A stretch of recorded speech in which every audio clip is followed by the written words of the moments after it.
गुजार जनता न्यूज, फक्त बातमीच नाही तर बातमीचा पाठलाग। संभाजीनगर जाने का था, पटनी जा रहा हूँ संभाजीनगर, अभी जा रहा हूँ डायरेक्ट। वो किधर आता है? संभाजीनगर संभाजीनगर किधर आता हो? इधर आला है संभाजीनगर। औरंगाबाद।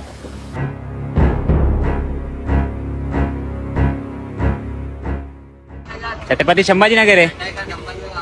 अरे दादा संभाजीनगर है। यूट्यूब ब्लॉगर की दंगा प्रोड्यूसर होय, असाच प्रश्न पडावा अशी काही दृश्ये पाहावयास मिळत आहेत।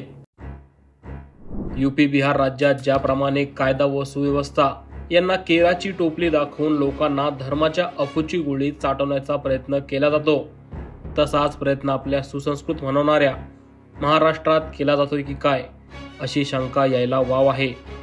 फुले शाहू आंबेडकरी वारसा सांगणारा, आपला पुरोगामी म्हणवणारा प्रिय महाराष्ट्र नावसावला जाण्याचा राजकीय लोकांचा कुटील डाव गाठण्याचा यथासंभव प्रयत्न राजकारणी आणि त्यांच्या विचारांना प्रमाण मानून प्रोपगंडा राबवणारी तरुणाई करताना दिसत आहेत। हा डाव वेळीच ओळखणे अत्यावश्यक बनले असून शांत आणि सुसंस्कृत म्हणवणाऱ्या महाराष्ट्राला या पिलवळीपासून वेळीच रोखण्याची वेळ येऊन ठेपली आहे। आज ज्या मुद्द्यावर हा व्हिडिओ बनला आहे तो काळजीपूर्वक बघावा आणि त्यातील 2 व्हिडिओंचा तुलनात्मक अभ्यास करून ठरवायचे की आपल्याला नेमका कोणता महाराष्ट्र पर्यायाने भारत हवाय। तर सविस्तर वृत्त असे की एक यूट्यूबर आहे, मला नाही वाटत की तो यूट्यूबर असेल, ज्याला ठराविक फॉलोअर्स आहेत त्याला यूट्यूबर तरी कसे म्हणायचे। तरीही हा मन की राज व्लॉग्स चालवणारा तथाकथित यूट्यूबर आपल्या महाराष्ट्रात जातीय तेढ निर्माण करण्यासाठी महाराष्ट्र भ्रमंतीला निघालाय। याचे प्रायोजक कोण असावेत हा यक्ष प्रश्न आहे। तरीही त्याच्या कृत्यांबद्दल इथं बोलणं गरजेचं आहे।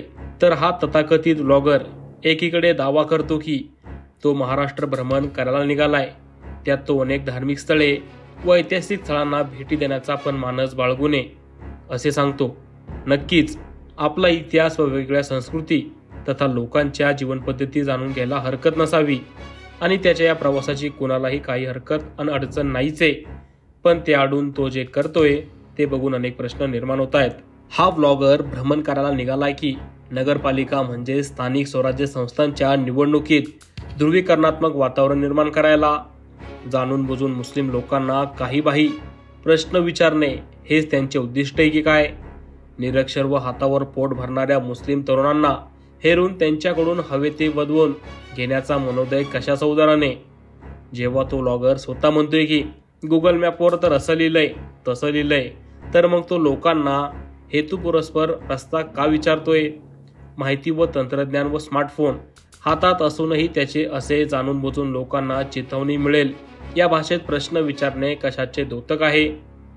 छत्रपती संभाजीनगर नामांतरण झाले औरंगाबाद शहराचं हे साऱ्या जगाला माहिती आहे, तर हा जाणून बुजून मुस्लिमांना छत्रपती संभाजीनगर हो गया भाई तुमको नहीं मालूम क्या असे प्रश्न का विचारतोय? असाच प्रयत्न त्याने अजिंठा गावात केला।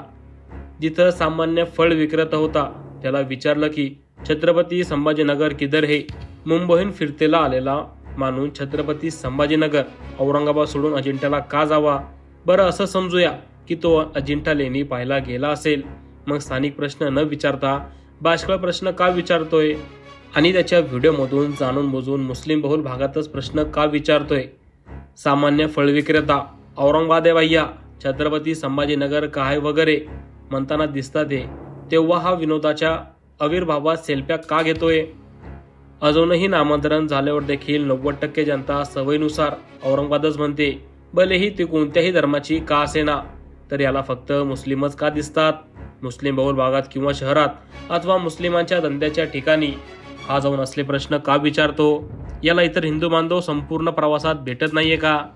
व्हिडिओ पोस्ट केल्यावर तथाकथित धर्म ठेकेदार त्याचा सत्कार करतात, यातून प्रायोजकत्व सिद्ध होत नाही का? त्याला जाणून बुजून हिंदू मुस्लिम अँगल पेटवून महाराष्ट्र पेटवायचं तर नाही ना? त्या तथाकथित ब्लॉगरची संपूर्ण निष्पक्ष चौकशी करून त्याचे डाव उधळून लावणे प्रशासनाचे काम आहे आणि तसे जर होणार नसेल तर मग याला प्रशासनाची संमती आहे असे समजायचे का? अजून दुसऱ्या व्हिडिओ ब्लॉगरबद्दल बघायचं झाल्यास सलमान खान नावाचा तो ब्लॉगर प्रवास करतोय, म्हणजे तोही महाराष्ट्र भ्रमंतीवर निघाला असं मानूयात। हा ब्लॉगर काही हिंदू भाविकांना पायी चालताना बघून थांबताना दिसतोय। ते भाविक त्याला काही मदत मागतायत, ते त्यांना काही नगदी रक्कम देतो अन्नपदार्थ विकत घेण्यासाठी आणि त्यांचा फोन पे नंबर घेतानाही दिसतो की जेणेकरून त्यावर ट्रान्सफर करता येतील। मग तो तरुण ज्याप्रमाणे त्या हिंदू भाविक परिवाराला भेटला आणि वागणूक दिली त्याप्रमाणे त्या तथाकथित धर्माभिमानी ब्लॉगरला जमू नये का? प्रशासनाला विनंती आहे या दुफळी माजवण्याच्या व देश निर्माण करण्याच्या प्रयत्न करणाऱ्या ब्लॉगरला अटकाव करावा। त्याला कुणाचे पाठबळ मिळते आणि तो जाणून बुजून मुस्लिमांना चेतावणी देण्याचा प्रयत्न का करतोय याचा तपास देखील करावा। त्याच्यावर कठोर दंडात्मक कारवाई करणे हे संविधानिक कर्तव्य आणि ते प्रशासनाने पार पाडावे।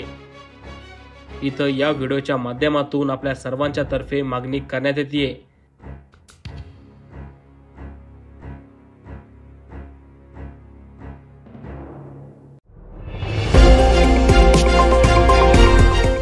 झुंजार जनता न्यूज, फक्त बातमीच नाही तर बातमीचा पाठलाग।